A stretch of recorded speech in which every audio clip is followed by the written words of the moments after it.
আসসালামু আলাইকুম ওয়া রাহমাতুল্লাহ।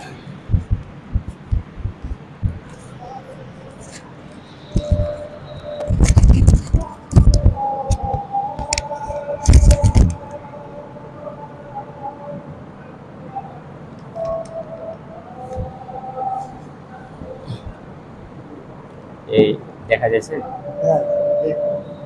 বলবা আচ্ছা ঠিক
লাইভ চলছে সেকেন্ড হচ্ছে হ্যাঁ।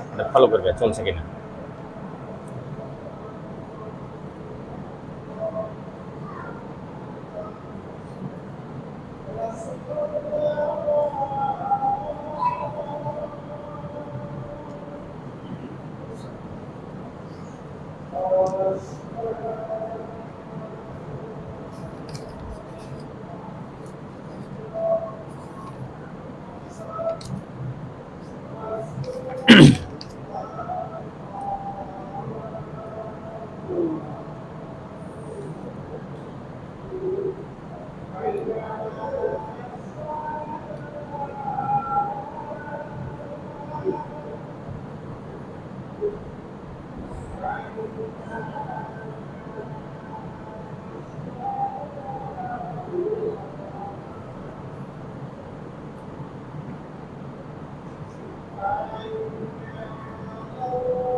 আলহামদুলিল্লাহ নাহমাদুহু ওয়া নাস্তাঈনুহু ওয়া নাস্তাগফিরুহু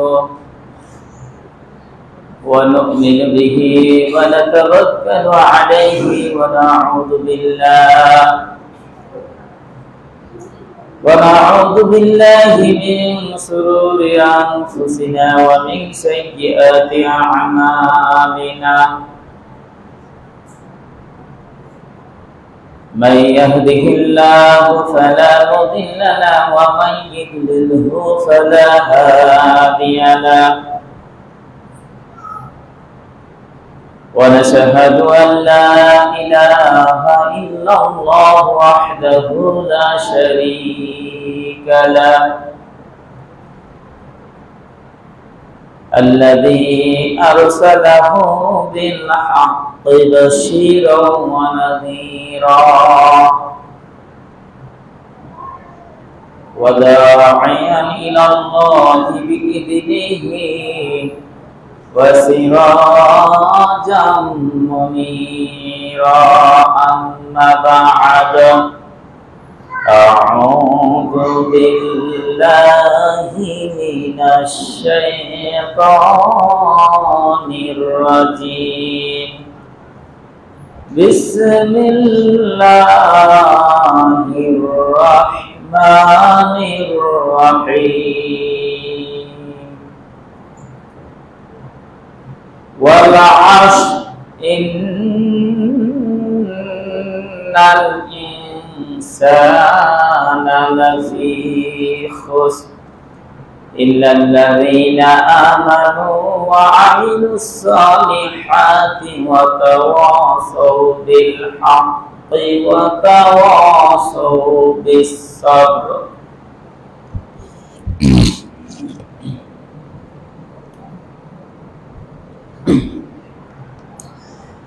الحمد لله نحمده ونستعينه ونستغفره ونؤمن به ونتوكل عليه ونعوذ بالله من شرور أنفسنا ومن سيئات أعمالنا من يهده الله فلا مضل له ومن يضلله فلا هادي له ونشهد أن لا إله إلا الله وحده لا شريك له الذي أرسله بالحق بشيرا ونذيرا أما بعد أعوذ بالله من الشيطان الرجيم بسم الله الرحمن الرحيم يا أيها الذين آمنوا خذوا حذركم فانفروا ثبات أو انفروا جميعا وإن منكم لمن ليبطئن فإن أصابتكم مصيبة قال قد أنعم الله علي إذ لم أكن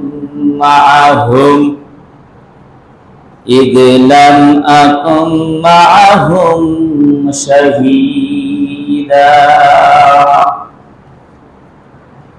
আলহামদুলিল্লাহ, আমরা সর্বপ্রথমে সেই মহান রব্বুল আলামিনের দরবারে শুকরিয়া জ্ঞাপন করছি যে মহান রব্বুল আলামিন আমাদেরকে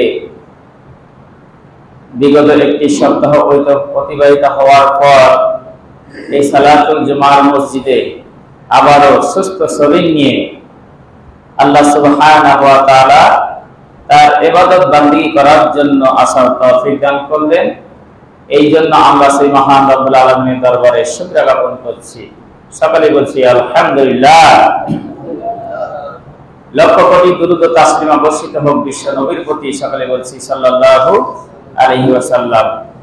তারপর সে সমস্ত ভাইদের স্মরণ করছি যে সমস্ত মাজলুম ভাইরা আজকে কাফেরদের দ্বারা, ইহুদিদের দ্বারা নির্যাতনের শিকার হচ্ছে।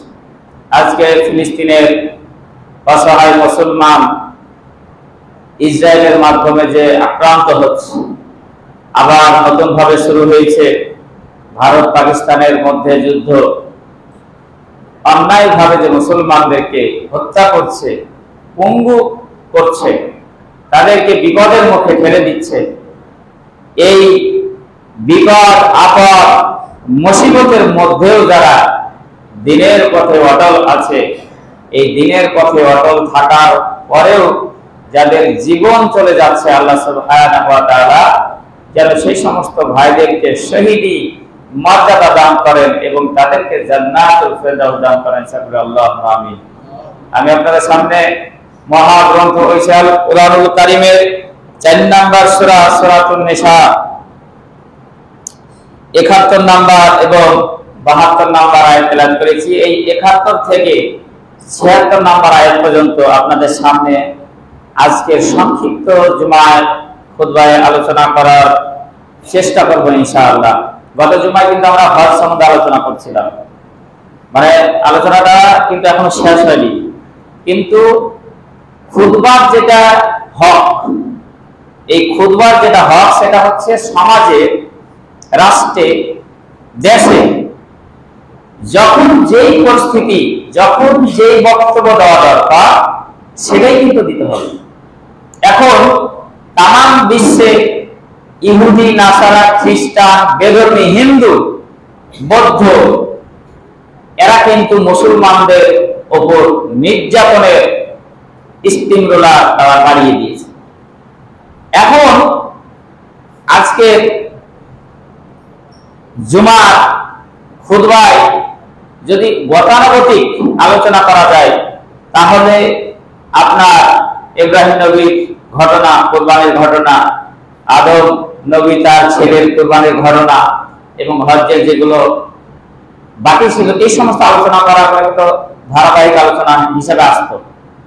কিন্তু আমার আপনার উপর এই যে হিন্দুরা, ইহুদিরা তাম বিশ্বের মুসলমানদের উপর যে একজোট হয়ে তারা মুসলমান নিধনের মিশনে নেমেছে, মুসলমান যদি এখনো এক না হতে পারে তাহলে কিন্তু একদিন আপনি আমি বাংলাদেশে পরিচয় দিচ্ছি 99%, 95%, 96%, 90%, আমরা 90% বলি, 96% বলি, 95% বলি, এমনকি 99% মুসলমানের দেশ বাংলাদেশ কিন্তু আমরা বলি।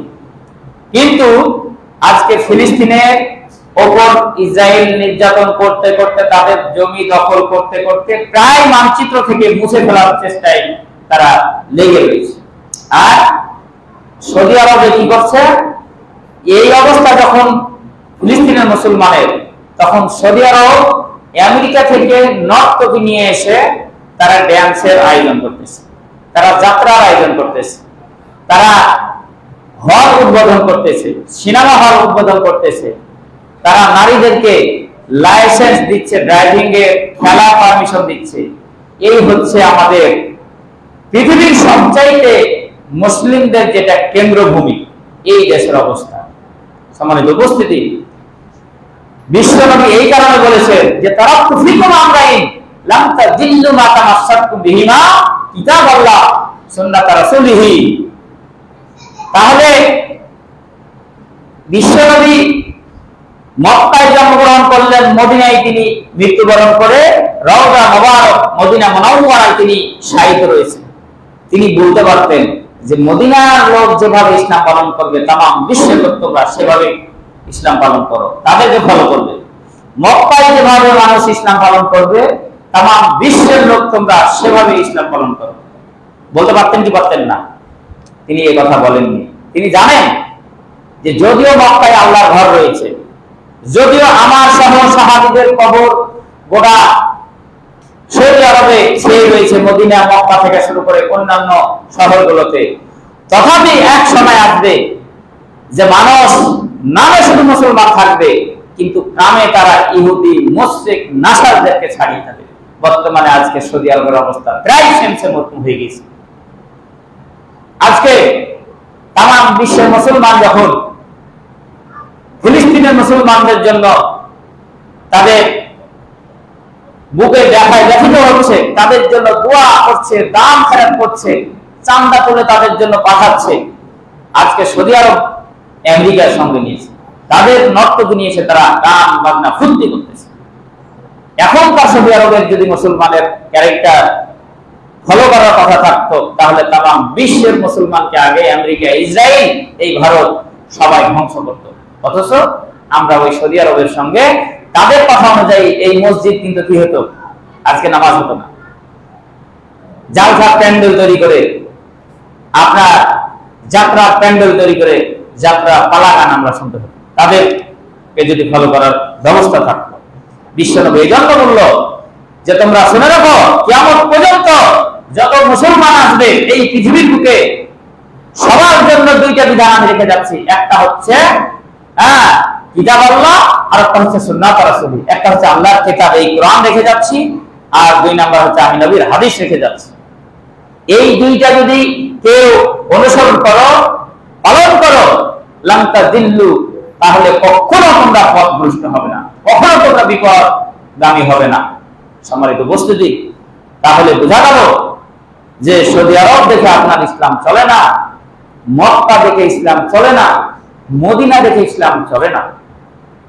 সৌদি আরবের সব লোক যদি বেদরমি হয়ে যায়, সৌদি আরব সব লোক যদি ইসরায়েলের পক্ষ নেয়, আপনি বাংলাদেশে বসে থেকে যদি নবীর সঠিক কথাগুলো যদি মানেন, ফিলিস্তিনের মুসলমানের যদি নবীর সঠিক কথা মানে, থাকতে পারে ওখানে আল্লাহর ঘর, কাবা শরীফ থাকতে পারে মদিনা মুনাওয়ারা, থাকতে পারে নবীর কবর, তথাপি জান্নাতের সার্টিফিকেট ওই নবীর কবর থেকে, ওই কাবা শরীফ মক্কাতে থেকে তাদেরকে জান্নাতে নিয়ে যেতে পারবে, তাদেরকে জান্নাতে নিয়ে যেতে পারবে। এই দুইটা আমল যদি কেউ করে, কোরআনের আইন, কোরআনের বিধান যদি নিজের জীবন, জিন্দগি, পরিবার সব জায়গায় যদি পালন করে এবং বিশ্ব নবীর হাদিস অনুযায়ী নিজের জীবন জিন্দগি যদি পরিচালনা করে।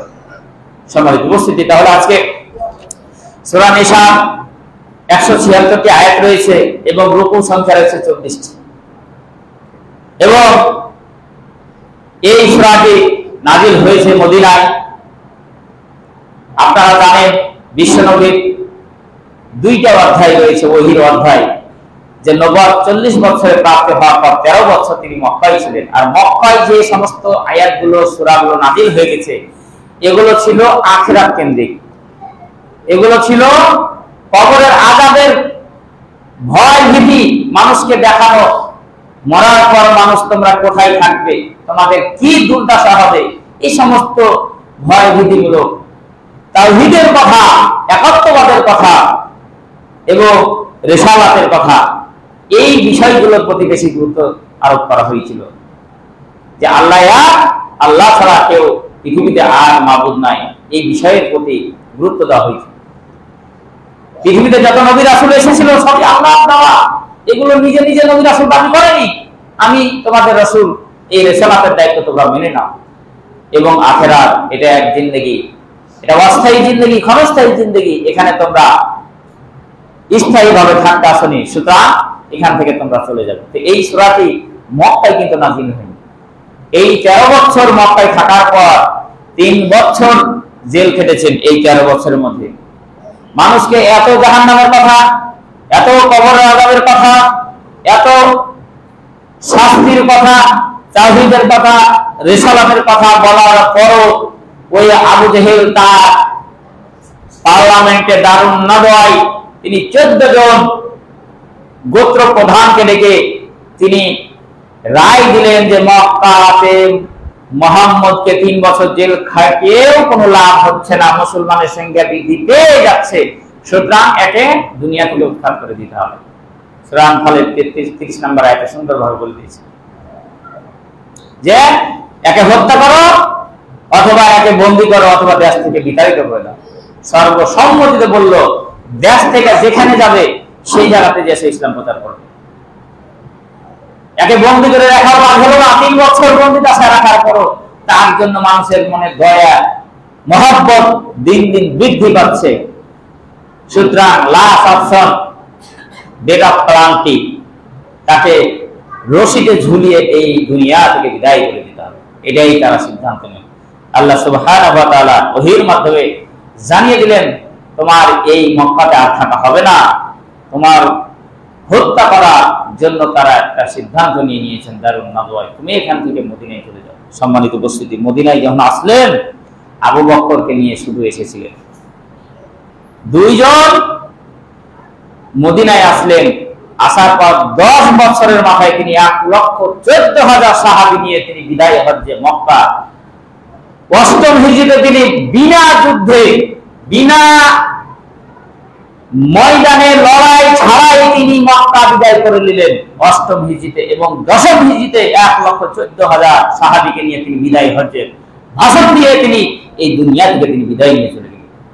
তার মানে 13 বছরে যেটা হলো না, এই 10 বছরে এসে 10 বছরে ওই দুইজন, তিনি একজন সঙ্গে আবু বকরকে সঙ্গে নিয়ে তিনি নিজ জন্মভূমি মক্কা থেকে বিতাড়িত হয়ে মদিনায় আসলেন। আসার পর এই 10টা বছরের মধ্যে তিনি ইসলামকে মক্কায় রাষ্ট্রীয় ধর্ম হিসাবে ঘোষণা করলেন।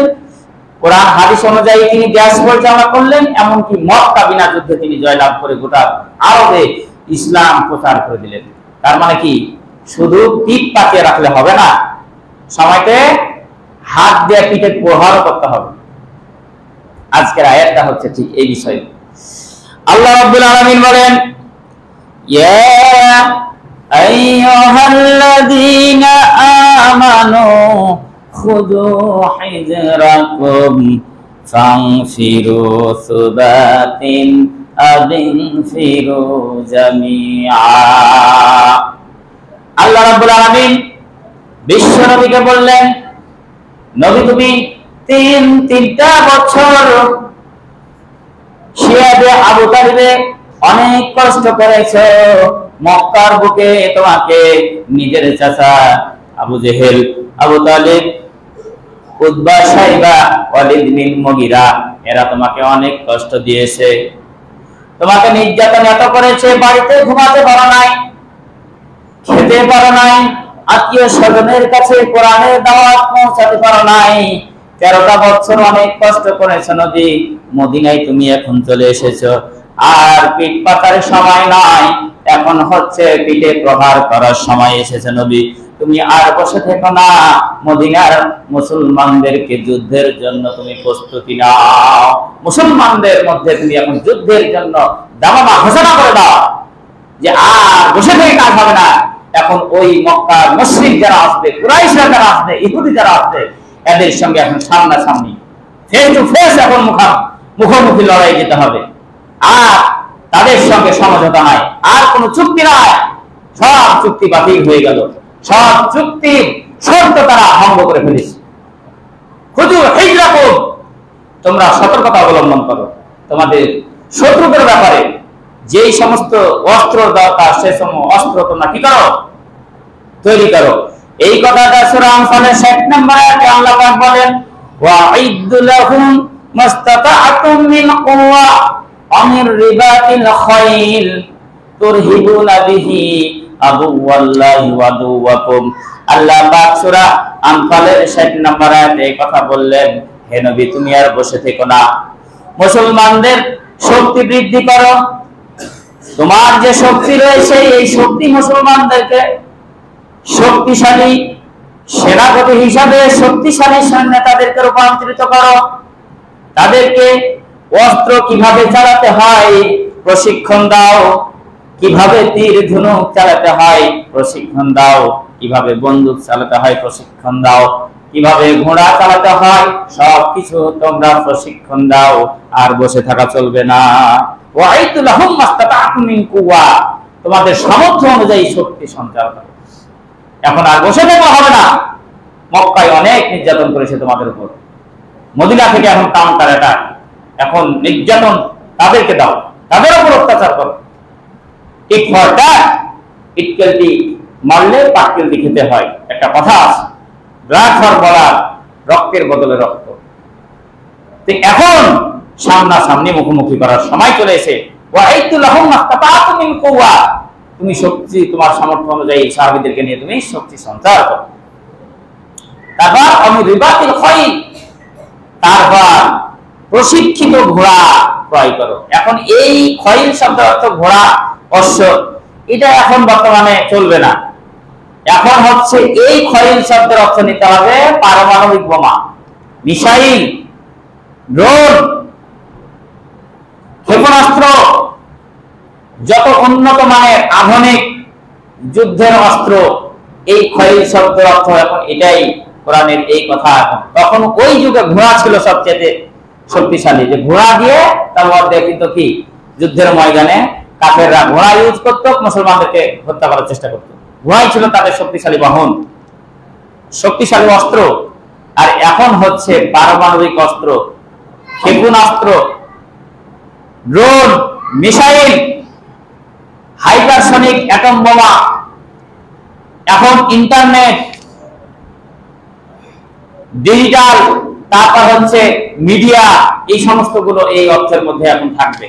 আজকে দেখুন, বাংলাদেশ থেকে আমাদের সাবেক প্রধানমন্ত্রী সহ আমেরিকার লোকজন পালায় গেল ইন্ডিয়া। আর এই ইন্ডিয়ার এক বেটা আছে ময়ূরপঙ্খী, যে কলকাতার যে সাংবাদিক, কত মিথ্যাচার করে, কত মিথ্যাচার করে। পাকিস্তানে যে তারা হামলা করলো, পাকিস্তানের বেসামরিক লোক, এই যে দেখালো কি যেন নাম, আলেমটার ভুলে গেলাম, উমর মোল্লা মানা কি যেন নাম, মসজিদে ছিল ফ্যামিলি সহ 10 জন সদস্য, মসজিদটাকে গুড়িয়ে দিয়েছে। মসজিদে হামলা করছে, মাদ্রাসায় হামলা করছে, আর তারা বলছে জঙ্গি আস্তানা। এখন যদি আমাদের এখানে কেউ হামলা করে, এখন কি আমরা জঙ্গি প্রশিক্ষণ দিচ্ছি? এখন যদি ওই বেটা ময়ূর বলে যে বাংলাদেশে প্রত্যেকটা মসজিদে জুম্মার দিন আধা ঘন্টা করে জঙ্গি ট্রেনিং দেওয়া হয়, এই খবর সারা পৃথিবীতে তারা ছড়িয়ে দিচ্ছে যে তাই তো, আধা ঘন্টার লেগাতে সব বাদ দিয়ে দেয় জুম্মার দিন সরকারি ছুটি, জুম্মার দিন যারা পাইক খাটে, যারা কামলা খাটে, এরাও সেদিন যায় না, যদিও যায় 12টার আগে চলে আসে, কারণ ইমাম সাহেব সবকে প্রশিক্ষণ দিচ্ছে, জঙ্গি ট্রেনিং দিচ্ছে। বলবে কি বলবে না?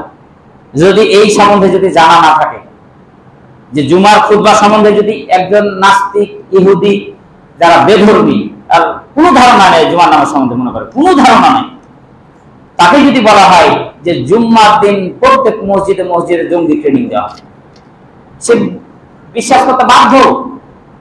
এটাই হচ্ছে আপনার কি অপকথা, মুসলমানদের মধ্যে প্রোপাগান্ডা। বর্তমানে কিন্তু এটাই হচ্ছে ভারতের সাংবাদিক ময়ূরপঙ্খী, তিনি কিন্তু কি বেশি কিন্তু বলে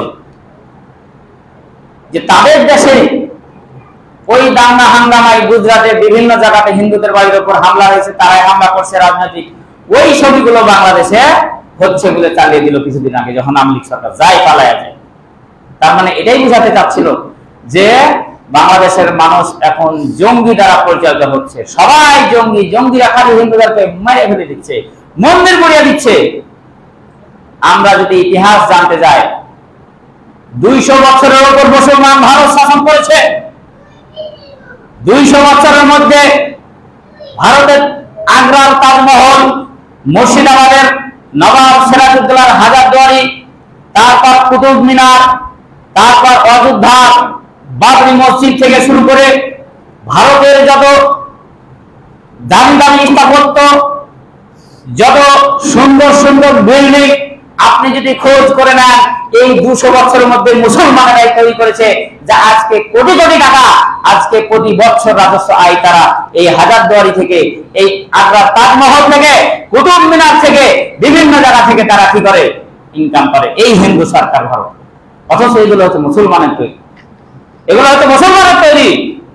আজকে তাদের তো কোনো কথা করার নাই। বাবরি মসজিদ 1996 সালের 6 ডিসেম্বর যে গুড়িয়ে ফেলে দিল মসজিদকে, বললো যে আজ থেকে অনেক বছর আগে এখানে মন্দির ছিল, মুসলমানেরা মন্দিরকে ভেঙে মসজিদ তৈরি করেছে।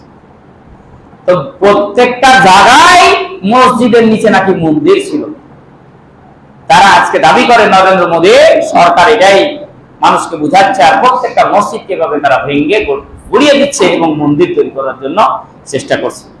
কিছুদিন আগে ওই যে মহিলা মুস্কান, গোটা ভারতবর্ষের মধ্যে সবচাইতে বেশি ডাক্তারিতে তিনি রেজাল্ট এনেছিলেন, যা ইতিহাসে, ভারতবর্ষের ইতিহাসে নাই।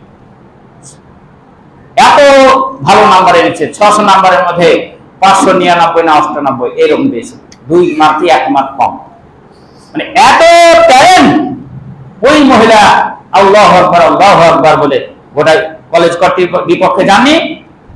তারপর তাবরাজ বলে একজন জয় শ্রীরাম বলল না, এই জন্য তাকে কি করা হলো, হত্যা করা হলো, পিটতে পিটতে প্রহার করে দেওয়া হলো। আপনারা মসজিদ পুরাচ্ছে, মুসলমানদেরকে মারতেছে, মহিলাদেরকে মারতেছে, আপনারা দেখতেছেন। আজকে সাম্প্রদায়িক দাঙ্গা যদি বলা হয়, আমরা মুসলমান, আমাদের মুসলমানিত্ব ভুলে গিয়েছি। আজকে আল্লাহ সুবহানাহু ওয়া তাআলা বলছেন, ওয়ামাইয়াবতাগি গায়রাল ইসলামি দীনান ফালা ইউকবালা মিনহু ওয়া হুয়া ফিল আখিরাতি মিনাল খাসিরিন।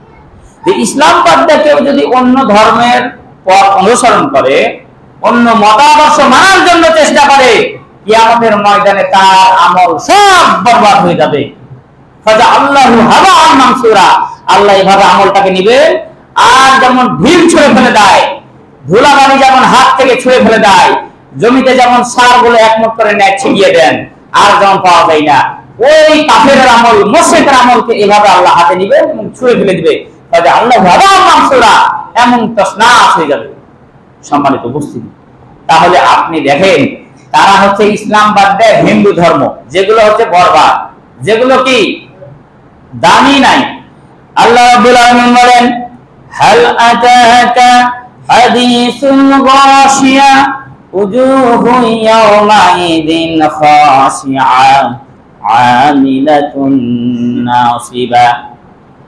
হে নবী, কিয়ামতের ময়দানের সংবাদ কি তোমার কাছে এসেছে? সেই গগনবিদারী আওয়াজ, যেই দিন মানুষের মুখমণ্ডলকে এমন ভাবে পুড়ে দহন করা হবে, তালফাহু উজুহাহুমুন নার ওয়া হুম ফিহা কালিহুন, এমন ভাবে মানুষের মুখমণ্ডলকে আগুন দিয়ে পুড়িয়ে দেওয়া হবে, এমন বিকট রূপ ধারণ করবে, ওই রূপটা যদি একবার এই পৃথিবীর বুকে উকি মারত, তামাম বিশ্বের এত সুন্দর সজলা শুক্লা পৃথিবীর সব মানুষ সহ জীবজন্তু ধ্বংস হয়ে যেত। এত বিকট চেহারা রূপ ধারণ করবে জাহান্নামীদের, আমিলাতুন নাসিবা। ওখানে বলা হচ্ছে যে এই দুনিয়াতে ইসলাম বাদ দিয়ে অনেক মানুষ ভালো আমল করার চেষ্টা করছে। হিন্দুদের যারা পুরোহিত রয়েছে, এরা কিন্তু শান্তি শান্তি ওম শান্তি ওম শান্তি ওম শান্তি এরকম বলে কি বলে না, খালি শান্তি বর্ষণ হোক, শান্তি চাই শান্তি চাই। তারপর হচ্ছে খ্রিস্টানদের পথ, এরাও কিন্তু বিশ্বে শান্তির বার্তা, শান্তি সাম্য ভ্রাতৃত্ব বজায় রেখে চলুন, আমাদের খ্রিস্টান ধর্ম এটাই চাই। এই সাম্যর ধর্ম, সাম্যর জয়গান, সাম্যর বার্তা সারা পৃথিবীতে তারা ছড়িয়ে দিচ্ছে। যারা হিন্দুত্ববাদী, হিন্দুকে তারা মানে শক্তিশালী করার জন্য কত পরিশ্রম করছে, কত টাকা পয়সা খরচ করছে, অথচ আল্লাহ বলছেন আমাইয়াবতাগি গায়রাল ইসলামি দীনান, ইসলাম বাদ দিয়ে যেগুলো আছে সব বাদ, সবই বরবাদ, এগুলো চলবে না। হ্যাঁ, এখন দেখেন যে এই বেধর্মীরা হিন্দুত্ববাদ মতদর্শ চালু করার লেগে তারা সবাই কিন্তু মানে নিজেকে ভারতীয় দাবি করে, হিন্দু রাষ্ট্র দাবি করে তারা পাকিস্তানের উপরে হামলা চালাচ্ছে। বাংলাদেশকে তারা মানে দেখতে পারে না, আশেপাশে যত রাষ্ট্র সবকে দেখতে পারে না, একটা কারণ তারা হচ্ছে হিন্দু, তারা হিন্দুত্ববাদকে টিকে রাখতে চায়। অথচ ভারতে যদি 140 কোটি মানুষ হয়, তার মধ্যে মুসলমান প্রায় আপনার 40-50 কোটি আছে মুসলমান, মানে 1/3, 3 ভাগের 1 ভাগ কিন্তু মুসলমান আছে ইন্ডিয়াতে। আপনি মনে করেন না যে আমরা হচ্ছে 99% মুসলমান, আমরা হচ্ছে 19 কোটি যদি মুসলমান হয়, ইন্ডিয়াতে আছে প্রায় 40 কোটি, মানে আমাদের চাইতে বেশি। এই 3 ভাগের 1 ভাগ যে দেশের লোক মুসলমান হয়, এই 2 ভাগ তারা চাই যে 1 ভাগকে তারা উড়িয়ে দিবে। এদের মুসলমানের চলবে না, রাজনীতি চলবে না, তাদের ধর্ম চলবে না। অথচ আমাদের দেশে বাংলাদেশে দেখেন আপনার 1% 2% হিন্দু নাই, মানে 90-99% যদি মুসলমান ধরেন, 2-1% মধ্যে হিন্দু আছে, খ্রিস্টান আছে, বৌদ্ধ আছে, ইহুদি আছে, সব অন্য ধর্ম আছে। অথচ দেখা যায় যে ওই 1% মধ্যে হিন্দুরা বিভিন্ন বড় বড় জায়গাতে তারা চাকরি করছে। তারাই দেখা গেল যে এই যে সাধনচন্দ্র মজুমদার নওগাঁর খাদ্যমন্ত্রী ছিল না, তারপর হচ্ছে আপনার এমপি মন্ত্রী বিগত সরকারের মধ্যে কত হিন্দু ছিল। আপনি চাকরি সেক্টর করতে যান, থানার বড় বড় অফিসার, উপজেলার বড় বড় অফিসার, বিভিন্ন সেক্টরের বড় বড় অফিসার সব হিন্দু, সবই হিন্দু। তার মানে 1%ই এই 99%কে চালাচ্ছে।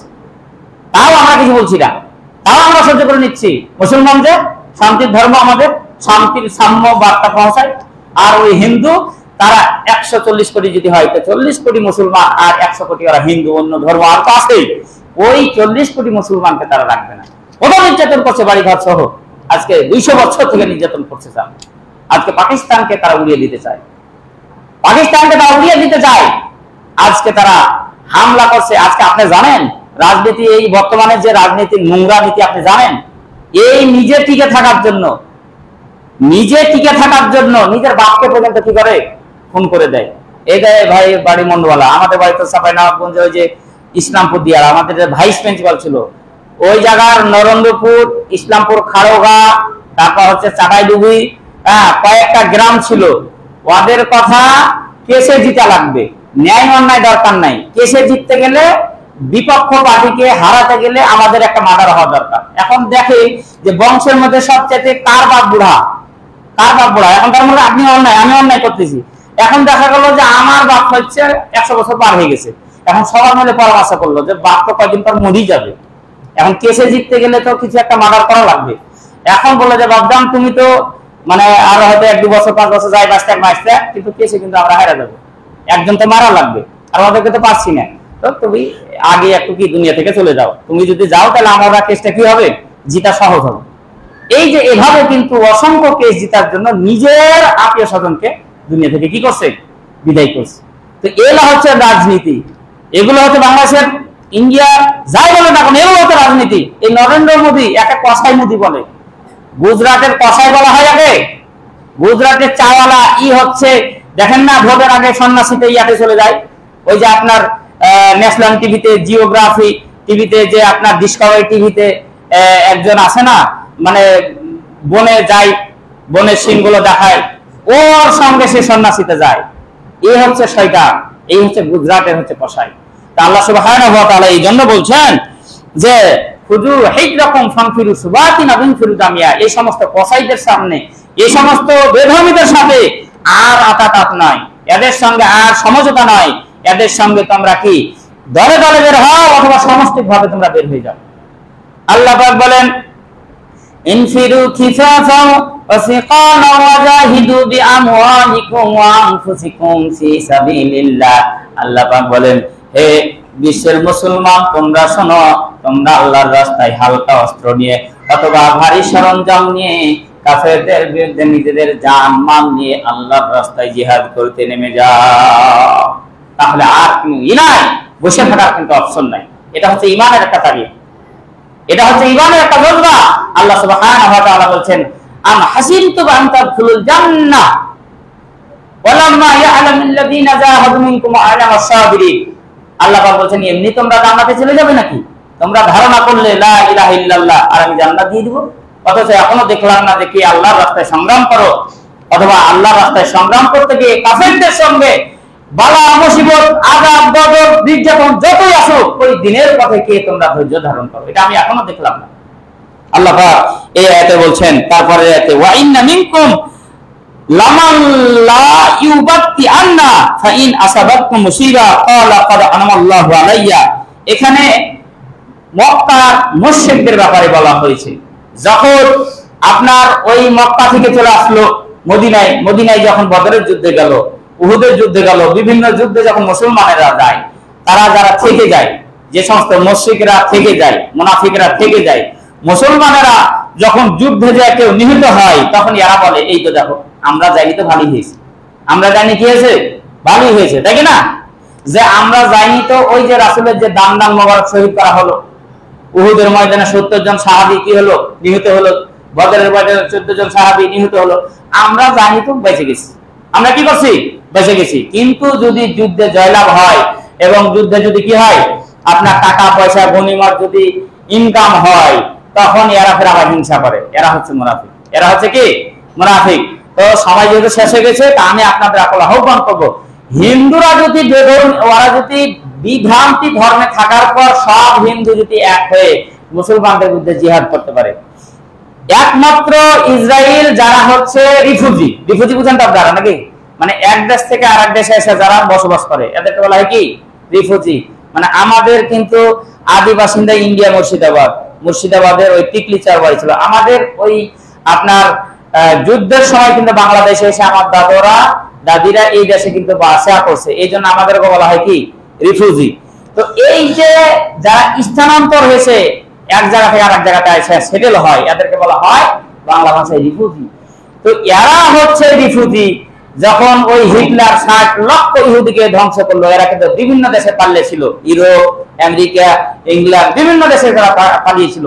যখন দেখলো যে এরা তো শয়তান, আসলে শয়তান, এরাকে কেউ দেখতে পারে না, ইহুদিকে কিন্তু কেউ দেখতে পারে না, এরা আসলে শয়তান, এরা ওখান থেকে তখন আবার পালিয়ে চলে আসলো 200 বছর আগে এসে ফিলিস্তিন কিন্তু এসে এদেরকে কি দিল, মানে স্থান দিল।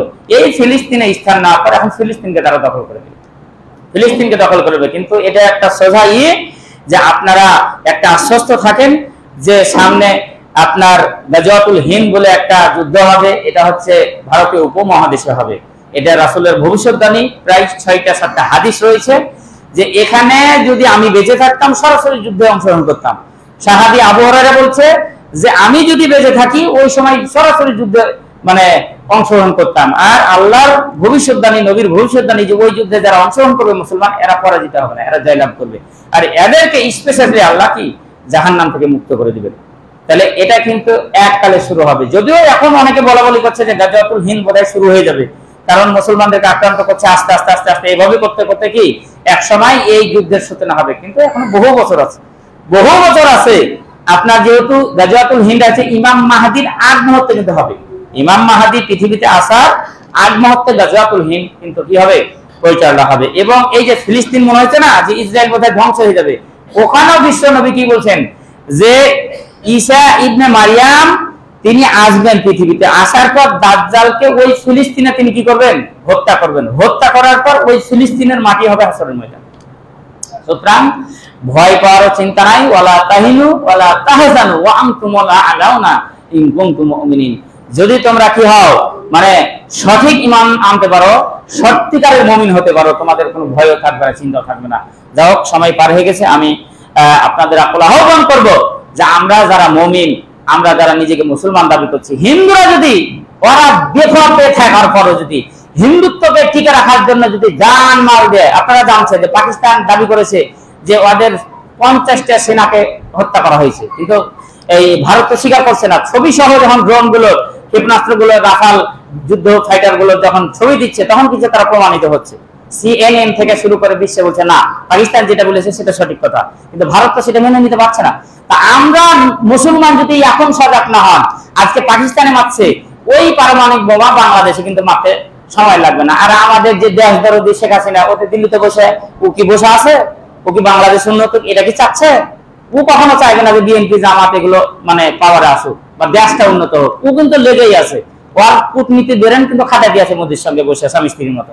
সম্মানিত উপস্থিতি, যা হোক, আপনাদের আহ্বান করবো আমরা যেন যতদিন বেঁচে থাকবো আমাদের ঈমানটাকে তাজা করে এই দুনিয়াতে মানে চলতে পারে, সেই তৌফিক দান করেন সকলে আল্লাহুম্মা আমিন। আর আল্লাহ পাক আমাদের সকলকে যেন এই দুনিয়াতে ঈমান নিয়ে চলার তৌফিক দান করেন, ঈমান নিয়ে এই দুনিয়া থেকে মরার তৌফিক দান করেন সকলে আল্লাহুম্মা আমিন। একদম এই ভাই হচ্ছে আপনার আমাদের ওইদিকে বাড়ি, ওই যে কানক থানার মন্নমালা এক জায়গায়, হ্যাঁ বাগাইল ইউনিয়ন একটা আছে, কি এতিমখানার জন্য এসেছে, যেহেতু সময় পার হয়েছে আর বেশি করলাম না। তা আপনারা ওনার যে এতিমখানাতে তো বুঝতে পারছেন বাপ মা মরা ছেলেপিলে থাকে, তা আপনারা নিজ নিজ দায়িত্বে যে যতটুকু পারবেন, চাউল হোক, ধান হোক, আলু হোক, টাকা হোক, ওই যে ছেলেপিলাকে কোরআন লাগবে, কেউ যদি ইচ্ছা করেন যে একটা কোরআনের দাম 100-150 টাকা, 200 টাকা, 250 টাকা, এরকম কিন্তু কোরআন গুলো হাফিজের দাম, আপনারা ইচ্ছা করলে একটা কোরআন কিনে দিতে পারেন, কোরআনের দাম দিতে পারেন। সর্বাত্মক আমার এলাকারই লোক, আপনারা যতটুকু পারেন আপনারা চেষ্টা করবেন। এই বলি আমি আমার সংক্ষিপ্ত বক্তব্য শেষ করলাম। আমার আলাইনা ইল্লাল বালাগ। আল্লাহুম্মা সাল্লি আলা মুহাম্মাদি ওয়া আলা আলি মুহাম্মাদ কামা সাল্লাইতা আলা ইব্রাহিম ওয়া আলা আলি ইব্রাহিম ইন্নাকা হামিদুম মাজিদ। আল্লাহুম্মা বারিক আলা মুহাম্মাদি ওয়া আলা আলি মুহাম্মাদ কামা বারাকতা আলা ইব্রাহিম ওয়া আলা আলি ইব্রাহিম ইন্নাকা হামিদুম মাজিদ। ربنا تقبل منا انك انت السميع العليم وتب علينا انك انت التواب الرحيم سبحان ربك رب العزه عما يصفون وسلام على المرسلين السلام عليكم ورحمه الله.